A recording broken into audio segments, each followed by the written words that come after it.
नमस्कार, देवभूमि चैनल में आपका स्वागत है। आज के इस वीडियो में हम सुनेंगे श्रावण महात्म्य का 17वां अध्याय। इस अध्याय में मैं आपको बताऊंगी एक ऐसे व्रत के बारे में जो छोटे बड़े सभी कार्य को सिद्ध करता है। व्रत करने वाला कभी भी ग्रहों से पीड़ित नहीं रहता, उसे शत्रुओं का भय नहीं होता और उसे दुख पीड़ा तथा किसी भी प्रकार की व्याधि नहीं होती। वह मनुष्य धनहीन नहीं होता। विशेषकर स्त्रियों के पुण्य की वृद्धि करने के लिए इससे श्रेष्ठ कोई भी अन्य व्रत नहीं है। तो आइए अध्याय आरंभ करते हैं। ईश्वर बोले, हे देवेश, अब मैं शुभ पवित्र रोपण का वर्णन करूंगा। सप्तमी तिथि को अधिवासन करके अष्टमी तिथि को पवित्र को अर्पण करना चाहिए। जो पवित्रक बनवाता है उसके पुण्य फल को सुनिए। सभी प्रकार के यज्ञ, व्रत तथा दान करने और सभी तीर्थों में स्नान करने का फल मनुष्य को केवल पवित्र धारण करने से प्राप्त हो जाता है, क्योंकि भगवती शिवा सर्वव्यापिनी है। इस व्रत से मनुष्य धनहीन नहीं होता, उसे दुख पीड़ा तथा व्याधियां नहीं होती, उसे शत्रुओं से होने वाला भय नहीं होता और वह कभी भी ग्रहों से पीड़ित नहीं रहता। इससे छोटे बड़े सभी कार्य सिद्ध हो जाते हैं। हे वत्स, मनुष्य तथा राजाओं के विशेष करके स्त्रियों के पुण्य की वृद्धि के लिए इससे श्रेष्ठ कोई अन्य व्रत नहीं है। हे तात, सौभाग्य प्रदान करने वाले इस व्रत को मैंने आपके प्रति स्नेह के कारण बताया है। हे ब्रह्मपुत्र, श्रावण मास के शुक्ल पक्ष की सप्तमी तिथि को अधिवासन करके देवी के प्रति उत्तम भक्ति से संपन्न वह मनुष्य सभी सामग्रियों से युक्त होकर सभी पूजा द्रव्यों, कंद, पुष्प, फल आदि प्रकार के नैवेद्य तथा वस्त्र आभूषण आदि संपादित करके इनकी शुद्धि करे। इसके बाद पंचगव्य का प्राशन कराएं, चरु से दिग्बली प्रदान करे तथा अधिवासन करे। इसके बाद सदृश वस्त्रों तथा पत्रों से इस पवित्रक को आच्छादित करे, मतलब कि इस पवित्रक को ढक दे। पुनः देवी के उस मूल मंत्र से उसे 100 बार अभिमंत्रित करके सर्व शोभा समन्वित उस पवित्रक को देवी के समक्ष स्थापित करें। इसके बाद देवी का मंडप बनाकर रात्रि में जागरण करें और नट नर्तक तथा वरांगनाओं के अनेक विध कुशल समूह और गाने बजाने तथा नाचने की कला में प्रवीण लोगों को देवी के समक्ष स्थापित करें। उसके बाद प्रातः काल विधिवत स्नान करके पुनः बलि प्रदान करें। इसके बाद विधिवत देवी की पूजा करके स्त्रियों तथा द्विजों को भोजन कराएं। पहले देवी को पवित्र अर्पण करें और अंत में दक्षिणा प्रदान करें। हे वत्स, अपनी सामर्थ्य के अनुसार कार्य सिद्धि करने वाले उस नियम को धारण करें। राजा को प्रयत्न पूर्वक स्त्री के प्रति आसक्ति, जुआ, आखेट तथा मांस आदि का परित्याग कर देना चाहिए। ब्राह्मणों तथा आचार्यों को स्वाध्याय का और वैश्यों को खेती का कार्य तथा व्यवसाय नहीं करना चाहिए। 7, 5, 3, 1 अथवा आधा दिन ही त्याग पूर्वक रहना चाहिए और देवी के कार्यों में निरंतर अपने मन में आसक्ति बनाए रखनी चाहिए। हे मुनिसत उत्तम, जो बुद्धिमान व्यक्ति विधान पूर्वक पवित्र रोपण नहीं करता है उसकी वर्ष भर की पूजा व्यर्थ हो जाती है। अतः मनुष्य को चाहिए कि देवी परायण तथा भक्ति से संपन्न होकर प्रत्येक वर्ष शुभ पवित्र रोपण अवश्य करें।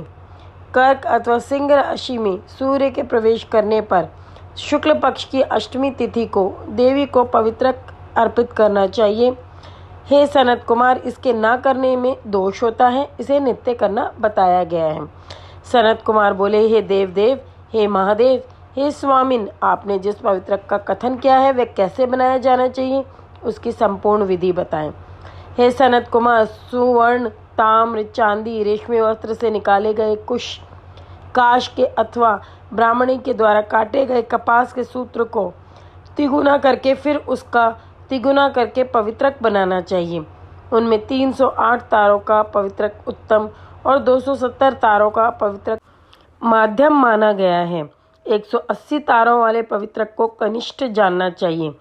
इसी प्रकार 100 ग्रंथि का पवित्रक उत्तम, 50 ग्रंथि का पवित्रक माध्यम तथा 26 ग्रंथि का सुंदर पवित्रक कनिष्ठ होता है, अथवा 6, 3, 4, 2, 12, 24, 10 अथवा 8 ग्रंथियों वाला पवित्रक बनाना चाहिए, अथवा 108 ग्रंथि का पवित्रक उत्तम, 54 ग्रंथि का माध्यम तथा 27 ग्रंथि का कनिष्ठ होता है। प्रतिमा के घुटने तक का लंबा पवित्रक उत्तम, जंघा तथा तक लंबा पवित्रक माध्यम तथा नाभि पर्यंत पवित्रक अधम कहा जाता है। पवित्रक की सभी शुभ ग्रंथियों को कुमकुम से रंग देना चाहिए। इसके बाद अपने समक्ष शुभ सर्वतोभद्र मंडल पर देवी का पूजन करके कलश के ऊपर बांस के पात्र में पवित्रक को रखें। 3 तार वाले पवित्रक में ब्रह्मा, विष्णु तथा शिव का आवाहन करके स्थापित करें। इसके बाद का सुनिए।